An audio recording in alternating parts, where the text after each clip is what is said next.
बिस्मिल्लाहिर्रहमानिर्रहीम। आज हम चैप्टर 19 के एक्सरसाइज के क्वेश्चंस हल करेंगे।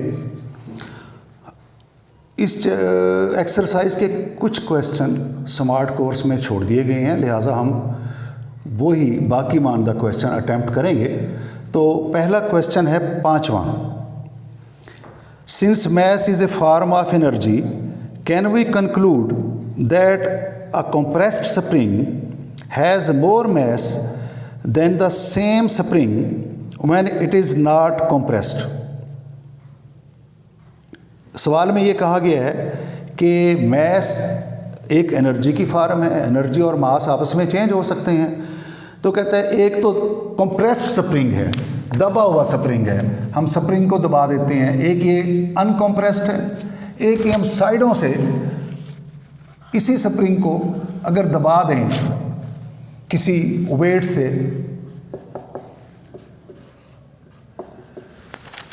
तो क्या इस तरह इसका मैस ज़्यादा हो जाएगा कंप्रेस स्प्रिंग के बजाय अनकंप्रेस स्प्रिंग के। तो अगर तो हम आइंस्टाइन की थ्योरी को देखें तो थ्योरी में ये कहा गया है कि एनर्जी मास में चेंज हो सकती है, या हम किसी चीज़ पे वर्क कर रहे हैं तो इसका मतलब है उसको एनर्जी दे रहे हैं। तो गोया हमने जब इसको दबाया तो दबाने से इसके ऊपर वर्क किया और वो वर्क इसमें स्टोर हो गया एनर्जी की सूरत में। और आइंस्टाइन के मुताबिक अगर वो एनर्जी मास में चेंज हो, E is equal to mc² और m is equal to E/c², तो कह तो ये सकते हैं कि ये एनर्जी इस फार्मूले के मुताबिक मैस में चेंज हो जाएगी।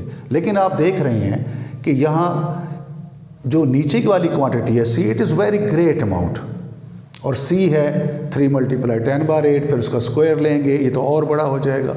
अगर नीचे बड़ी रकम हो तो जवाब बहुत कम आता है। लिहाजा अगर मैस कैलकुलेट भी किया जाए कि कितना इंक्रीज़ हुआ है, then the mass will be negligible. तो इसमें ना होने के पर ना इसको मैयर भी नहीं कर सकते जो इसके मैस में इजाफा होगा। लेकिन बहरहाल आइंस्टाइन के मुताबिक हमें यही कहा गया है कि ये एनर्जी जो इसको दी गई that will be converted into mass. आगे चलें। Question number 6। As a solid is heated and begins to glow, why does it first appear red. जब हम सॉलिड को गर्म करें तो और ये रोशनी देना शुरू करे तो सबसे पहले ये रेड क्यों नज़र आता है?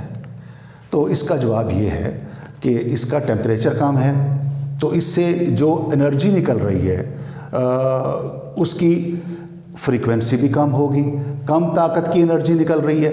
और आप जानते हैं कि एनर्जी का फार्मूला जो है E is equal to hf या E is equal to hc/λ। तो क्योंकि शुरू में एनर्जी कम निकल रही है तो वो रोशनी निकलेगी जिसकी एनर्जी कम हो। तो आप देख रहे हैं कि एनर्जी जो है वो फ्रीक्वेंसी के डायरेक्टली प्रोपोर्शनल है। तो रेड कलर की फ्रीक्वेंसी नज़र आने वाले कलर में सबसे कम है, तो फ्रीक्वेंसी कम है तो फिर इसकी एनर्जी भी कम होगी। लिहाजा शुरू में लो टेम्परेचर पे जब किसी सॉलिड को गर्म करेंगे तो उससे रेड कलर की रोशनी निकलेगी। लेकिन जो जो उसका टेम्परेचर बढ़ता जाएगा एनर्जी भी बढ़ती जाएगी और निकलने वाली रोशनी की फ्रीक्वेंसी भी बढ़ती जाएगी। लेकिन आगाज़ में क्योंकि एनर्जी कम है लिहाजा फ्रीक्वेंसी भी कम होगी और रेड कलर की लाइट शुरू में निकलेगी। उसकी रेड कलर की लाइट की फ्रीक्वेंसी कम है और लैम्डा ज़्यादा है। तो अगर फ्रीक्वेंसी कम होगी एनर्जी कम होगी, लैम्डा बड़ा होगा तब भी एनर्जी कम होगी। फ्रीक्वेंसी के डायरेक्टली प्रोपोर्शनल होती है एनर्जी और वेवलेंथ के इन्वर्सली प्रोपोर्शनल होती है। क्वेश्चन नंबर 7 देखें कि what happens to total radiation from a black body if it's absolute temperature is doubled. जब आपको मैंने ब्लैक बॉडी पढ़ाई थी तो उस वक़्त एक स्टीफन बोल्ट्जमैन लॉ हमने पढ़ा था, E is equal to σT⁴। ये ब्लैक बॉडी का एब्सोल्यूट टेम्परेचर है। तो सवाल ये किया गया है कि अगर ब्लैक बॉडी के टेम्परेचर को डबल कर दें तो एनर्जी कितने गुना कितने टाइम्स बढ़ जाएगी। तो इस T की जगह अगर हम 2 लिखें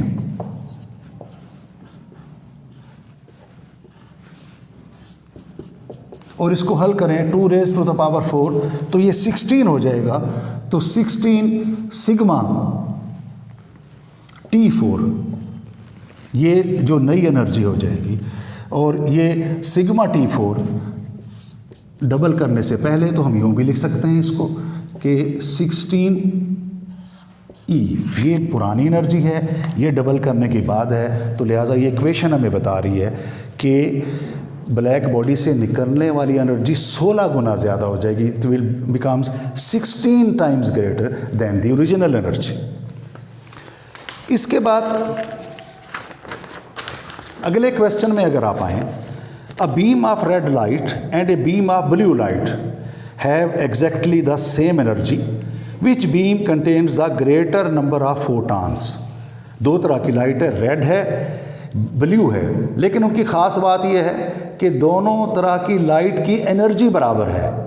पूछा यह जा रहा है कि फ़ोटॉन किस में ज़्यादा होंगे, क्या फ़ोटॉन बराबर होंगे या मुख्तलिफ होंगे, अगर मुख्तलिफ हैं तो ज़्यादा किस में होंगे। आइए ज़रा हम यहाँ पे एनर्जी का फार्मूला लिखते हैं, E=hf, और ये एक फ़ोटॉन की एनर्जी है। अगर हमारे पास सपोज़ n फोटॉन है किसी लाइट में, तो ये एनर्जी बन जाएगी E=nhf, और आप जानते हैं कि c बराबर है लैम्डा इंटू f, और f c/λ। तो इस फार्मूले में हम f की जगह c/λ लिख सकते हैं। तो अब सारी क्वांटिटी को सिवाय n के इस तरफ ले आएं, E lambda h c, n E λ/hc, या n is directly proportional to lambda. तो लिहाजा ये इक्वेशन बता रही है कि अगर लैम्डा बड़ा होगा तो फोटॉन की तादाद भी ज़्यादा होगी। अब इन दोनों लाइटों का जिनका जिक्र किया गया रेड और ब्लू में, रेड का लैम्डा बड़ा है, ब्लू का लैम्डा छोटा है। लिहाजा अगर एक ही एनर्जी वाली दो लाइट्स मौजूद हैं तो जिसका लैम्डा बड़ा होगा, इस रिलेशन के मुताबिक उसमें फ़ोटॉन की तादाद ज़्यादा होगी। लिहाजा रेड लाइट में फ़ोटॉन की तादाद ज़्यादा होगी। आगे चलते हैं।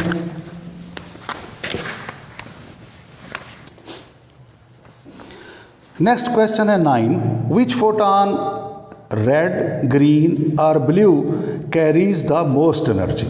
तीन तरह की लाइट है, रेड है, ग्रीन है, ब्लू है।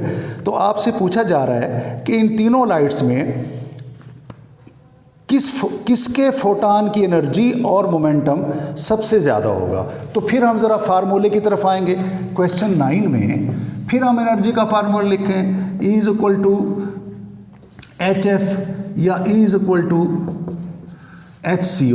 हमने अभी लिखा है, और मोमेंटम का फार्मूला है P=h/λ। तो ये दोनों रिलेशन बता रहे हैं एनर्जी का भी, मोमेंटम का भी, कि जिसका लैम्डा बड़ा होगा उसकी एनर्जी भी कम होगी, उसका मोमेंटम भी कम होगा। तो अभी हमने पिछले लेक्चर में जिक्र किया कि नज़र आने वाले कलर, विजिबल लाइट, जो 7 कलर हमें नज़र आते हैं उनमें सबसे बड़ा लैम्डा रेड का है। और यहाँ भी क्वेश्चन नंबर 9 में रेड लाइट का ही जिक्र हो रहा है, ग्रीन का जिक्र हो रहा है, ब्लू का जिक्र हो रहा है। तो इन तीनों लाइट्स में क्योंकि रेड का लैम्डा बड़ा है और एनर्जी और मोमेंटम दोनों इन्वर्सली प्रोपोर्शनल हैं लैम्डा के, लिहाजा इसमें सबसे कम एनर्जी जो होगी, सबसे कम मोमेंटम होगा वो रेड का होगा, और सबसे छोटा लैम्डा ब्लू का है इन तीनों कलर्स में। तो जिसका लैम्डा छोटा होगा उसकी एनर्जी और मोमेंटम ज़्यादा होंगे। तो लिहाजा ब्लू लाइट के फोटॉन की एनर्जी और मोमेंटम दोनों ज़्यादा होंगे बनिस्बत रेड और ग्रीन लाइट के। क्वेश्चन नंबर 10 देखिए, which has the lower energy quanta, radio waves और एक्स रेज। किसकी एनर्जी कम होगी, रेडियो वेव्स की या एक्स रेज की। फिर इसमें आप देखें क्वेश्चन नंबर 10 में फिर ये फार्मूला देखें आप एनर्जी वाला, E=hf।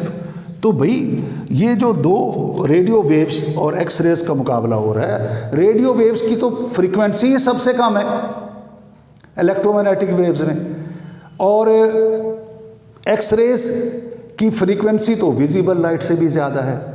तो लिहाजा इन दो का मुकाबला करें तो एक्स रेज की फ्रीक्वेंसी बहुत ही ज़्यादा है बनिस्बत रेडियो वेव्स के। तो लिहाजा क्योंकि एक्स रेज की फ्रीक्वेंसी ज़्यादा है, लिहाजा उसके फोटान की एनर्जी भी रेडियो वेव्स की निस्बत ज़्यादा होगी। क्वेश्चन नंबर 11 देखिए, does the brightness of a beam of light primarily depends on the frequency of photons और on the number of photons. कहा यह जा रहा है कि किसी लाइट की ब्राइटनेस मैंने का मतलब है ज़्यादा रोशनी, ब्राइट होना। और ब्राइट कब होती है चीज़? दो लफ्ज़ हैं, एक डिम है एक ब्राइट है। अगर कमरे की लाइट कम है तो हम कहते हैं लाइट डिम है। इसको ज़रा ब्राइट करें तो ब्राइट से मुराद आप एक बल्ब की जगह दो बल्ब लगा देंगे या बड़ा बल्ब लगा देंगे तो रोशनी ज़्यादा हो जाएगी। तो रोशनी ज़्यादा होने का मतलब है कि आप इंटेंसिटी बढ़ा रहे हैं रोशनी की। ब्राइटनेस का मतलब है कि आप अमाउंट ऑफ लाइट बढ़ा रहे हैं। तो यहाँ पे सवाल ये है कि ये जो ब्राइटनेस है ये क्या फ्रीक्वेंसी पे डिपेंड करती है या नंबर ऑफ फोटॉन्स पे? तो फ्रीक्वेंसी पे डिपेंड नहीं करती। ब्राइटनेस जो है ये डिपेंड करती है जितने ज़्यादा फोटॉन होंगे, जितने आप एक बल्ब के बजाय आप दो बल्ब लगा रहे हैं तो आपने इसका मतलब है नंबर ऑफ फोटॉन को बढ़ा दिया, इंटेंसिटी को बढ़ा दिया, तो ब्राइटनेस बढ़ेगी। फ्रीक्वेंसी का मतलब है कि आपने रेड लाइट की बजाय उसी ताकत की ब्लू लाइट लगा दी तो अमाउंट तो उतनी ही रही लेकिन फ्रीक्वेंसी बदल दी। तो याद रखें, मैं आपको फोटो इलेक्ट्रिक इफेक्ट में बता चुका हूँ कि फ्रीक्वेंसी के ऊपर एनर्जी डिपेंड करती है इलेक्ट्रॉन की और इंटेंसिटी के ऊपर नंबर ऑफ फोटॉन डिपेंड करते हैं। लिहाजा दो बातों का यहाँ पे जिक्र किया गया है कि ब्राइटनेस किस पे डिपेंड करेगी, फ्रीक्वेंसी पे डिपेंड करेगी या फोटॉन पे? तो हम कहेंगे फोटॉन पे डिपेंड करेगी और ये फ्रीक्वेंसी पे डिपेंड नहीं करेगी। क्वेश्चन नंबर 12 की तरफ आएँ कि when ultraviolet light falls on a certain dyes visible light is emitted. Why does this not happen when infrared light falls on these dyes? किसी कलर पे अगर अल्ट्रावायलेट लाइट गिरती है तो वो चीज़ हमें नज़र आती है विजिबल लाइट की वजह से, लेकिन अगर इंफ्रारेड डले तो वो चीज़ हमें नज़र नहीं आती। ना इंफ्रारेड लाइट नज़र आती है, ना उससे बॉडी से कोई चीज़ लाइट निकलती हुई नज़र आती है। इसकी वजह क्या है? तो याद रखें अल्ट्रा वायलेट की फ्रीक्वेंसी बहुत ज़्यादा है। तो ये याद रखें कि जब ज़्यादा फ्रीक्वेंसी की रोशनी किसी मेटल पे या किसी बॉडी पे गिरती है तो कदरे कम फ्रीक्वेंसी की रोशनी उससे निकलती है। तो अल्ट्रा वायलेट तो हम देख नहीं सकते, उसकी फ्रीक्वेंसी बहुत ज़्यादा है, लेकिन ये बात है कि इससे कदरे कम फ्रीक्वेंसी की रोशनी विजिबल है तो विजिबल लाइट उससे एमिट होती है जिस्म से और हम उसे देख लेते हैं। लेकिन इंफ्रारेड लाइट तो हमें पहले ही नज़र नहीं आती, उसकी एनर्जी तो सबसे कम है। लिहाजा वो जिस बॉडी पे गिरेगी तो उस बॉडी से निकलने वाली रोशनी की फ्रीक्वेंसी तो इंफ्रारेड से भी कम होगी, लिहाजा हम उसको देख नहीं पाएंगे, ना उस लाइट को ना उस जिस्म पे जिस पे इंफ्रारेड लाइट गिर रही है। Question number 13, will bright light eject more electrons from a metal surface than dimmer light of the same color? एक ही सेम कलर है। जब हम सेम कलर की बात करते हैं इसका मतलब फ्रीक्वेंसी सेम है, लेकिन वो कहता है कि एक उसी कलर की ब्राइट लाइट है, उसी कलर की डिम लाइट है, तो इलेक्ट्रॉन किससे ज़्यादा निकलेंगे? तो जाहिर सी बात है, अभी हमने जिक्र किया कि ब्राइट लाइट का मतलब है आपने रोशनी की मिकदार को बढ़ा दिया। रोशनी की मिकदार को बढ़ाया तो नंबर ऑफ फोटॉन बढ़ गए, तो एक फोटॉन एक इलेक्ट्रॉन को निकालता है, तो लिहाजा फोटॉन की तादाद बढ़ेगी तो इलेक्ट्रॉन की तादाद भी बढ़ेगी। लिहाजा ब्राइट लाइट से ज़्यादा इलेक्ट्रॉन निकलेंगे, डिम लाइट से कम इलेक्ट्रॉन निकलेंगे। क्वेश्चन 14 पे आ जाए, will higher frequency light eject greater number of electrons than low frequency light? क्या ज़्यादा फ्रीक्वेंसी की लाइट ज़्यादा इलेक्ट्रॉन निकाल सकती है मेटल से?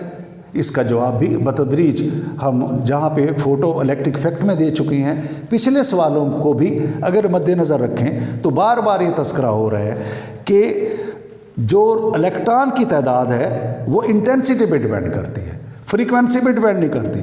लिहाजा अगर आप फ्रीक्वेंसी बढ़ाएंगे तो इलेक्ट्रॉन की एनर्जी तो बढ़ जाएगी लेकिन इलेक्ट्रॉन की तादाद नहीं बढ़ेगी। तो ज़्यादा फ्रीक्वेंसी बढ़ाने से इलेक्ट्रॉन उतने ही रहेंगे, अलबत्ता उनकी एनर्जी बढ़ जाएगी। नेक्स्ट क्वेश्चन देखें, when light shines on a surface is momentum transferred to the metal surface.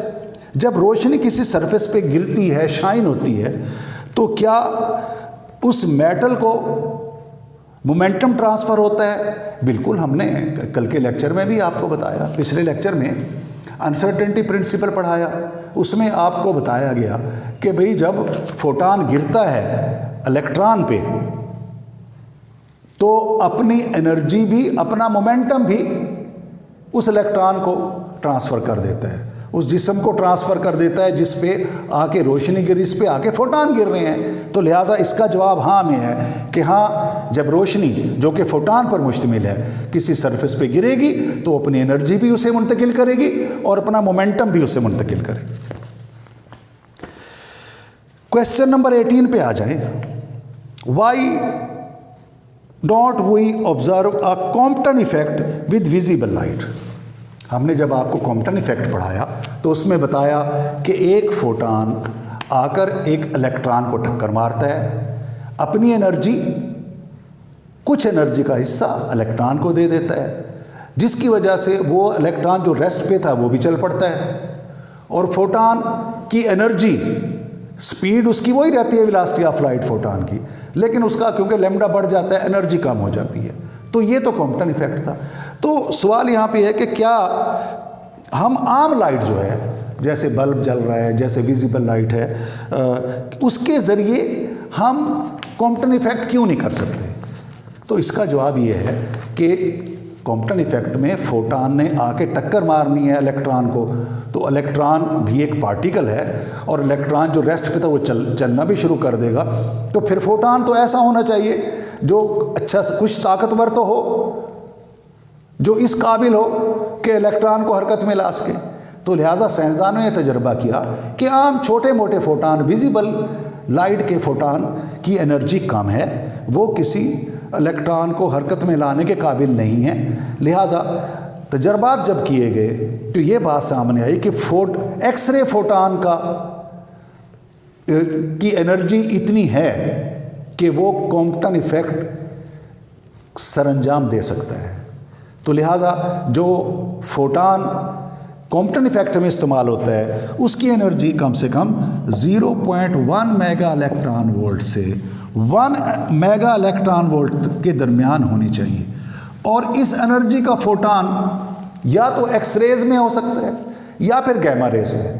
तो गैमा रेज से भी यह हो सकता है क्योंकि उसकी तो फ्रीक्वेंसी सबसे कम है, लेकिन बहरहाल जो तजर्बा किया कॉम्पटन ने तो एक्स रेज से तजर्बा किया तो इतनी एनर्जी की रेंज होनी चाहिए जो हमें एक्स रेज में अवेलेबल है और उसके ज़रिए ये सरअंजाम पाएगा कॉम्पटन इफेक्ट। आम विजिबल लाइट की एनर्जी इससे कम है, लिहाजा उससे कॉम्पटन इफेक्ट पॉसिबल नहीं है। क्वेश्चन नंबर 19 देखें, can pair production take place in vacuum? Explain. क्या वैक्यूम में फोटॉन को अगर रोकें तो उसका जोड़ा बन सकता है? क्या वो इलेक्ट्रॉन पॉजिट्रॉन में तब्दील हो सकता है फोटॉन? तो इसका जवाब है कि नहीं, वैक्यूम में नहीं हो सकता। वैक्यूम में क्यों नहीं हो सकता? इसलिए कि जब फोटॉन आएगा तो उसके रास्ते में कोई न्यूक्लियस होना चाहिए, इससे टकराने के बाद वो दो पार्टिकल में तब्दील होगा, इलेक्ट्रॉन में और पॉजिट्रॉन में। और इसका जवाब हम पेयर प्रोडक्शन के लेक्चर में भी दे चुके हैं कि इसकी वजह यह है न्यूक्लियस का होना क्यों ज़रूरी है कि टक्कर से पहले फोटॉन का मोमेंटम मौजूद है, टक्कर के बाद जो पार्टिकल वजूद में आए उनकी डायरेक्शन अपोजिट है, उनकी वेलोसिटी सेम है, मैस सेम है, तो इस वजह से क्योंकि मोमेंटम वेक्टर क्वांटिटी है, लिहाजा उन दोनों का नेट मोमेंटम ज़ीरो है। तो फोटॉन का मोमेंटम तो ज़ीरो नहीं था।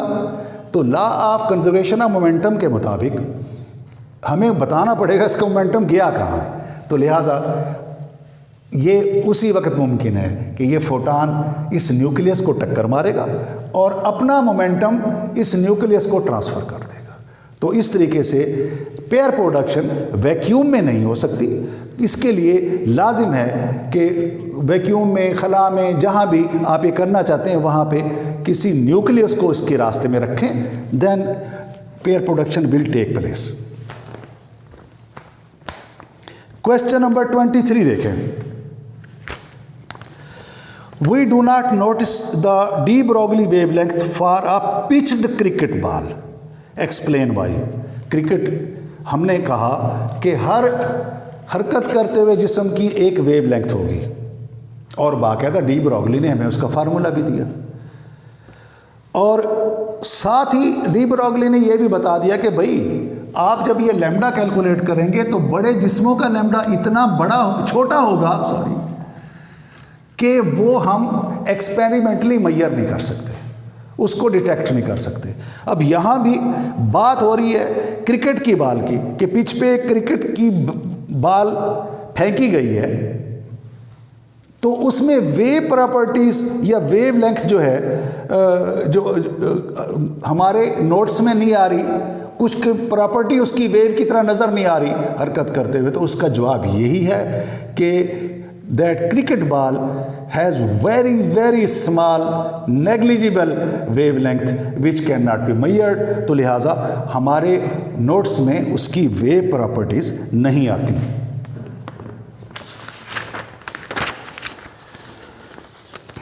नेक्स्ट क्वेश्चन देखें जी, question number 25। When does light behave as a wave? When does it behave as a particle? हमने इस चैप्टर में बहुत ज़्यादा इस बात का तज़किरा किया कि हर चीज़ में अब मैटर में दो तरह की खूबियाँ हैं, वेव की भी हैं, पार्टिकल की भी हैं। रोशनी में दो तरह की खूबियाँ हैं, ये वेव की तरह भी बिहेव करती है, पार्टिकल की तरह भी बिहेव करती है। लेकिन एक एक्सपेरिमेंट में अगर आप उसको वेव नेचर पे प्रूव कर रहे हैं तो फिर उसको पार्टिकल नेचर पे प्रूव नहीं कर सकते। यहाँ भी यही पूछा गया है कि रोशनी का रवैया कहाँ पे वेव की तरह है और कहाँ पे पार्टिकल की तरह है। तो अगर आप फर्स्ट ईयर के चैप्टर 19 में जाएं तो वहाँ पे हमने पढ़ा इंटरफेरेंस, पोलराइजेशन, डाइफ्रैक्शन या रिफ्लेक्शन, ये तमाम खूबियाँ हम उसी वक्त इनके फार्मूले साबित कर सकते हैं, इनका मुताला कर सकते हैं जब हम ये कहें कि रोशनी वेव्स है। तो लिहाजा इन इंटरफेरेंस में, डाइफ्रैक्शन में, पोलराइजेशन वगैरह में light behaves as a wave. लेकिन इस चैप्टर में हमने पढ़ा कि photoelectric effect, Compton effect, pair production, उनको हम एक्सप्लेन ही नहीं कर सकते, उनका सबूत ही नहीं दे सकते जब तक हम ये ना कहें कि रोशनी पार्टिकल पर मुश्तमिल है, रोशनी पार्टिकल की तरह बिहेव करती है। लिहाजा फोटोइलेक्ट्रिक इफेक्ट, पेयर प्रोडक्शन और कॉम्पटन इफेक्ट में लाइट जो है उसका रवैया जो है वो पार्टिकल की तरह है। इसका आखिरी क्वेश्चन देखें कि what advantages an electron microscope has over N optical microscope. इसका जवाब मैं आपको कल भी दे चुका हूँ कि जो रिजॉल्विंग पावर है, और रिजॉल्विंग पावर का मतलब है कि किसी चीज़ को बहुत क्लियर करके देखना, रिजॉल्विंग पावर डिपेंड करती है वेव लेंथ पे। और क्योंकि इलेक्ट्रॉन की wavelength 1000 times is smaller as compare to the wavelength of ordinary light, therefore it's resolving power is much greater than the resolving power of an optical instrument, an optical microscope. अब कल भी मिसाल दी थी मैंने आपको कि अगर 50 kilo volt दिए जाएं, किसी इलेक्ट्रॉन को एक्सेलरेट करें इलेक्ट्रॉन माइक्रोस्कोप में, तो उसकी जो रिजॉल्विंग पावर है 0.5 नैनोमीटर से 1.0 नैनोमीटर तक है, जबकि एक अच्छी ऑप्टिकल माइक्रोस्कोप की रिजॉल्विंग पावर जो है वो 0.2 माइक्रोमीटर है। तो इन दोनों में ये बड़ा फ़र्क है। तो ये जितनी थोड़ा होगा उतनी रिजॉल्विंग पावर ज़्यादा होगी। तो ये तो बहुत ही अच्छी कारकर्दगी है इलेक्ट्रॉन माइक्रोस्कोप की, और यही इसका एडवांटेज शुमार होगा। इसके साथ ही एक्सरसाइज के क्वेश्चन ख़त्म हुए। नेक्स्ट टाइम इंशाल्लाह हम इसके प्रॉब्लम करेंगे, और टाइम हुआ तो हम अगला चैप्टर भी शुरू करेंगे। Thank you.